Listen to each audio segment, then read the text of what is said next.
Hi guys, welcome to the Bigg Boss reality show season 7. House లోపల ఇప్పటికే 9 మంది కంటెస్టెంట్స్ నామినేటివ్గా ఒకరు ఇమ్యూనిటీతో సేవ్ అవబోతున్నారు. మిగతా 8 మందిలో అయితే డేంజర్ జోన్లో 2 కంటెస్టెంట్స్ ఉన్నారు, తమేష్, షకీలా, తేజ. అయితే హౌస్ లోపల నుండి కంటెస్టెంట్స్ అందరూ ఎదురు చూసే రోజు సండే ఫండే. నాగార్జున స్టేజ్ పైకి అడుగు పెట్టేశారు. ఒక్కొక్క కంటెస్టెంట్స్ వీకెండ్లో ఏ విధంగా పర్ఫామ్ చేశారు, ఏ విధంగా ప్రవర్తించారన్న విషయాలపై కామెడీ చేస్తూ అలానే కోప్పడుతూ కంటెస్టెంట్స్ అందరినీ ఎంటర్టైన్ చేస్తూ వచ్చేసారు.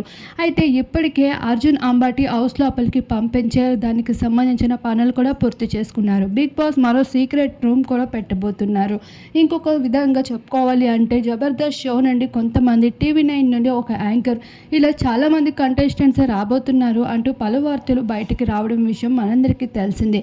అయితే ఆ కంటెస్టెంట్స్ ఎవరు ఇంకా రాలేదు అనుకుంటున్న వారందరికీ ఈ వీకెండ్లో వైల్డ్ కార్డ్ ఎంట్రీ ద్వారా కొంతమంది స్టేజ్ పైన, కొంతమంది అడుగు పెట్టేసి మనందరినీ ఎంటర్టైన్ చేసేయడానికి హౌస్ లోపలికి వచ్చేబోతున్నారు.